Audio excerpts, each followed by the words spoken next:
Hi, this video is the first in the series where I will take a look at my favorite games and try to explain why I personally love them so much.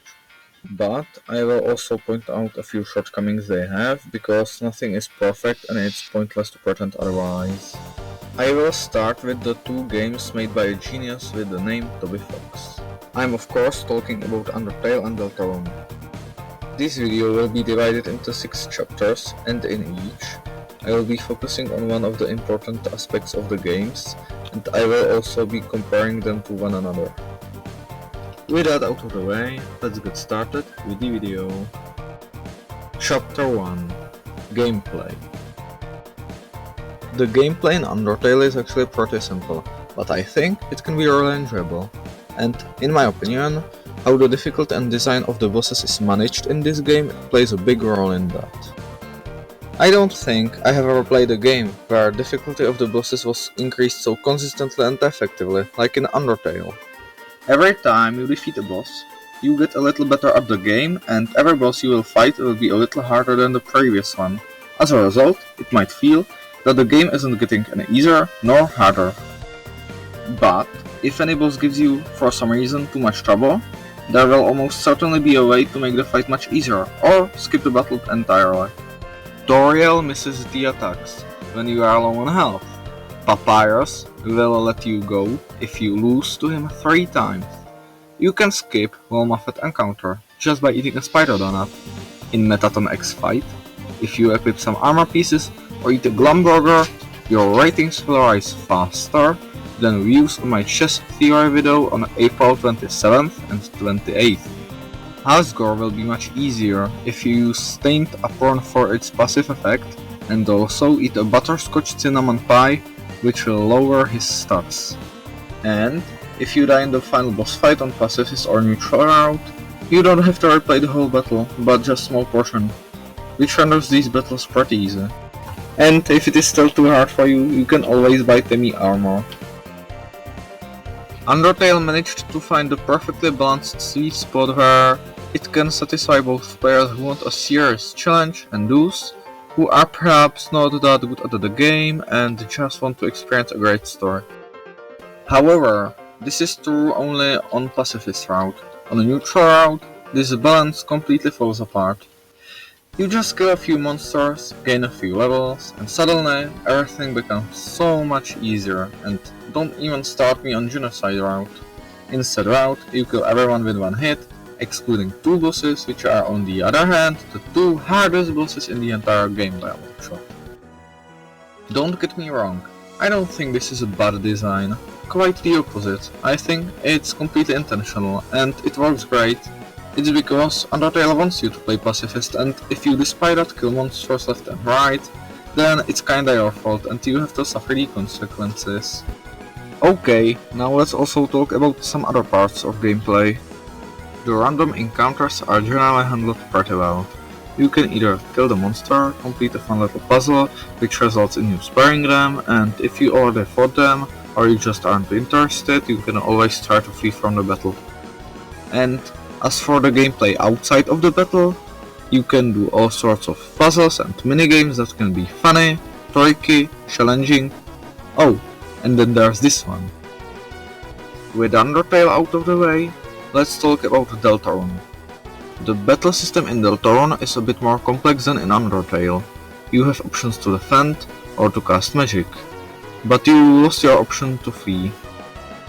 However, I don't think Deltarune gameplay is a direct upgrade to Undertale. The main drawback in my opinion is that some bosses are just way too easy, especially the final bosses. Both King and Queen have a lot of cool and creative attacks, but fail to pose a significant challenge, primarily because you have access to a super powerful spell called Dual Heal. On the other hand, I must genuinely praise the secret bosses because their attacks are at least as fun and creative as those used by chapter bosses. But unlike them, Jewel and Spontan Neo are actually hard. They are easily my favorite bosses from Toby Fox. As for the non-combat activities, it is a lot more diverse than in Undertale. You can do regular puzzles, dodge balls while riding a teacup, or play a game inside a game. There is also much more side content than in Undertale. In summary, the gameplay of both games could be better, but considering his limited resources, I think Toby did a fantastic job. Chapter 2: Amazing Characters. Undertale is a very short game, and so, it isn't expected, nor required, for there to be a lot of deep and multi-layered characters. Despite that, most of the characters in Undertale are developed enough to not feel one-dimensional, and few of them could be even classified as complex, for example Flowey or even Alphys. But even the least complex characters still have one thing that makes them great. They are super likable. Of course, not everyone will love all of them, but most people will most certainly find most of the characters super enjoyable and will fall in love with them almost immediately. The reason why Toby managed to pull this off is pretty simple. His characters are funny, and I mean really funny. But being funny doesn't mean a character is automatically great. They also need a serious moment, or tragic, or heroic, and in those situations, jokes are often not necessary. In Undertale, you will find these moments too. There's quite a lot of them actually, and some of them are really powerful. It is said that the best comedy can make you cry, and it happens often to me that when there is a powerful scene in a game or movie, my eyes get wet. However, as far as I can remember, Undertale is to this day the only piece of media that managed to put me into tears. And it wasn't once, but twice. And it was all because of the amazing characters in this amazing game. Since Deltarune is going to be a much larger game, it is necessary that the characters in the game will be much more complex. So, did Deltarune succeed in this? Simple answer is yes. In fact, characters like Chris, Suzy, Ralsei, Noel, and Spanton are so complex that there are more than hour-long videos on YouTube that are each focusing just on one of these characters. And we are just 2 chapters into the game. Honestly, I'm a bit worried that if this is going to continue, Toby won't be able to complete all the character arcs just in 7 chapters. I really can't express how good the Deltarune characters are. Not only have they more layers than ogres, but they are still super funny and sympathetic. Chapter 3: Story. Once upon a time, a human child fell into the underground full of monsters. They killed or befriended various enemies they encountered, and eventually, they found their way out of the underground. That is the Undertale story in a nutshell. It is very simple, but there is a good reason for it. Since it's basically a story about getting from point A to point B, it's not a problem to make the game react to all of players' actions, and Toby uses this possibility to its fullest potential. Undertale has a ton of different endings, and it all depends on who you kill and who you spare. This is totally different from normal RPG, where it doesn't matter how many insignificant NPCs did you kill, and often it's even required to kill for the game to progress. By giving you option to spare and making the other characters react when you kill despite that, Undertale shows you that when you kill just to get levels and don't even try to find a peaceful solution, from some point of view, you actually are the villain. Deltarune is a different case. Even though it gives you option to spare or fight your foes, you can't kill anyone and your actions don't leave that much impact on the story. But because of it, Deltarune has the capacity for much more complicated and complex story.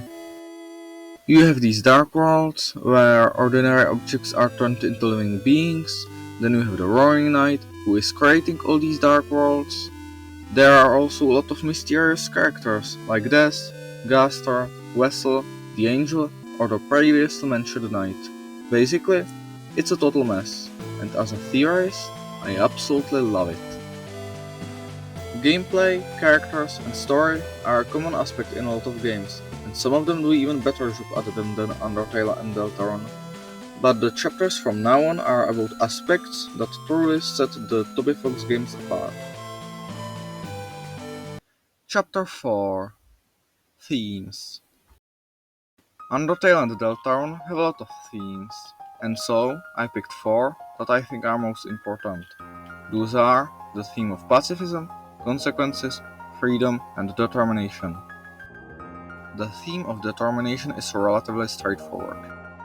In Undertale, determination isn't just a feature, but it's also a super overpowered metaphysical force that can bend time and reality. So, if you have enough of it, you can achieve basically anything you want. This is a very direct metaphor to something like, if you have a lot of determination, you will be able to achieve almost anything. The themes of pacifism and consequences are even more interesting in my opinion. In the game, every choice you make has long-lasting consequences, and if you want to get the best ending, you have to play as a true pacifist, trying to find a peaceful solution in every situation. This is actually something really unique, and it is in fact so well executed that millions of people fell in love with Undertale for this very reason. However, I think the most impressive thing about it all is how the themes established in Undertale were expanded upon in Deltarune. Postscriptum: since Deltarune hasn't come out yet, we can only speculate what its themes and morals will be. However, we can still deduce a lot of things from chapters 1 and 2. As I said, in Undertale, if you show mercy and compassion to everyone, then you can reach an ultimate ending where no one dies and everyone is happy. But my question is, does this work in the real world too?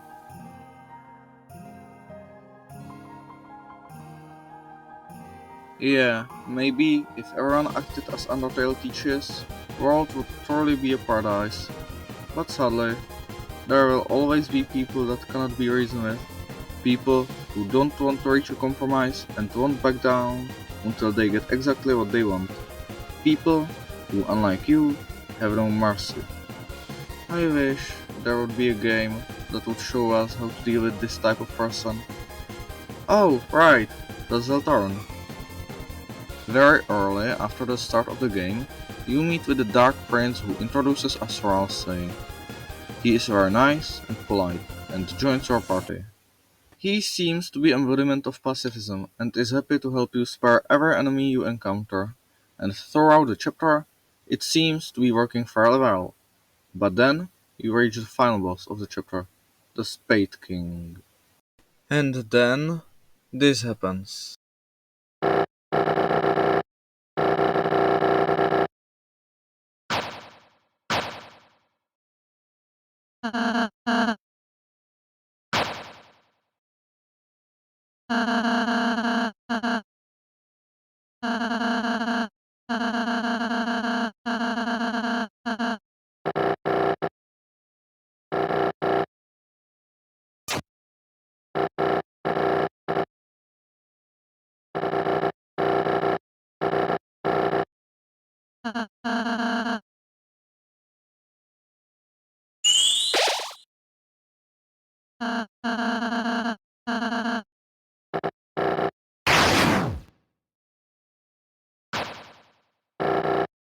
Despite your hardest efforts, the Spade King does betray you the exact moment Ralsei heals him. He was going to kill Chris without any hesitation, and were it not for good timing of your friends, he would have succeeded. And if that were to happen, the one at fault would be Ralsei. Ralsei and his kindness. I have to confess, when I said Deltarune shows us the answer of how to deal with this kind of person, I was lying. Kind of. The truth is that Deltarune doesn't show us any satisfying answer yet. However, I'm almost sure that as we will progress the game, the answer will slowly present itself, and since it's Toby Fox, I suppose the answer will be something more clever than just "there are bad people out there, welcome to living." The theme of consequences also seems to be recontextualized. It is commonly believed that the main theme in Deltarune will be "your choices don't matter." I'm not sure in which direction will Toby take it, but I think it's super interesting nonetheless. The theme of freedom is also very prominent in Deltarune. Although, similar to your choices don't matter, I have no idea what is its purpose nor how will it be integrated into the greater story. But since it seems to be one of the most important themes in Deltarune, I wanted to at least mention it. Chapter 5. Excellent music. Music is very subjective, and so I won't waste any time trying to convince you how good the music from Toby Fox is. Instead, I decided to use only his music in this whole video, and so you have opportunity to listen to it yourself. Chapter 6. Reality Meta. Undertale is a very meta game. For those who aren't aware, meta means it breaks the fourth wall. Sadly, this subject was covered so many times by so many people, and I fear I won't be able to bring anything new to the table. So instead, I will give you a quick summary of some of these videos, and there will be of course a link to them in the description.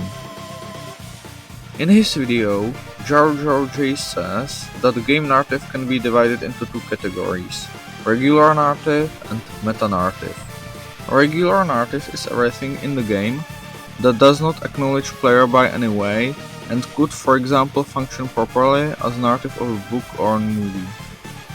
In contrast to that, meta-narrative is focusing specifically on the interaction between the player and the video game, and as such, can't be transferred to another media because books, movies, comics, and so on don't have any player that could interact with them.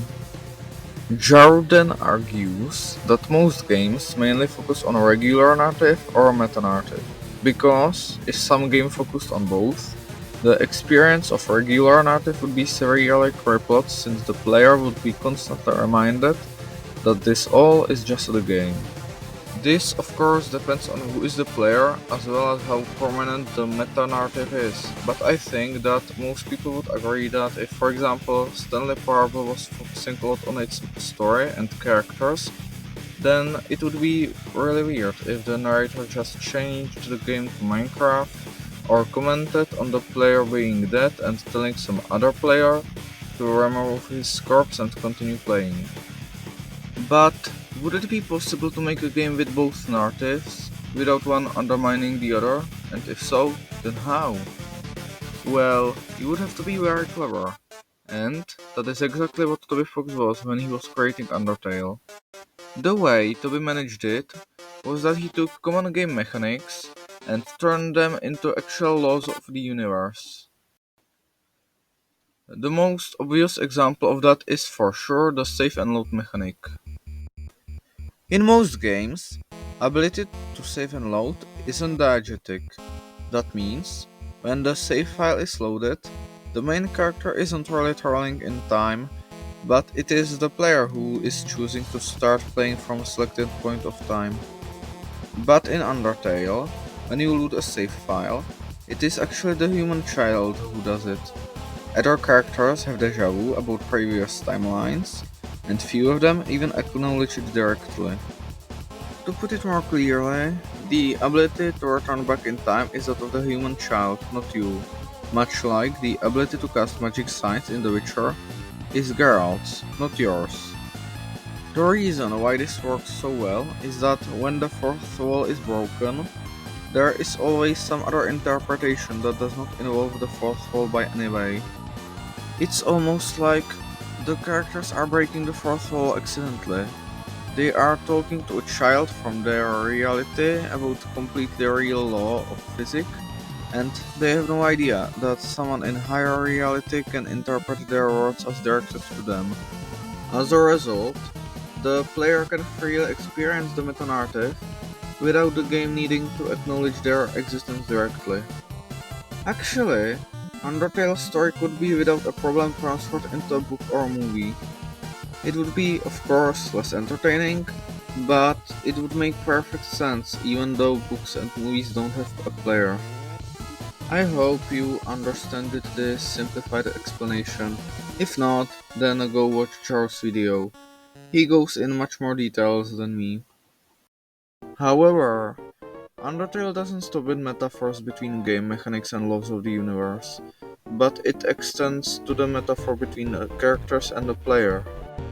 I won't go any further into that because that would require spoiling some very important stuff, but if you already played Undertale or just don't care about the spoilers, then go watch this video from Andrew Cunningham. It is super well made. When it comes to Deltarune, most people seem to think that it will go even more meta route than Undertale, with the player being directly involved in the plot. But I, personally, think that Deltarune will follow similar formula like Undertale, but I can see it go either way. Chapter 7: Save and Load. Wait, wasn't there supposed to be just 6 chapters? Well, originally, I intended for this video to have 7 chapters, like Deltarune, but later I decided to cancel the 7th chapter. There are a lot of reasons, but the main one is that I plan on making a separate video on this topic. The video will be about why save and load is, in my opinion, the best type of time travel, and it will feature not only Undertale, but also my favorite anime as an example. And with that, I am all done. Goodbye.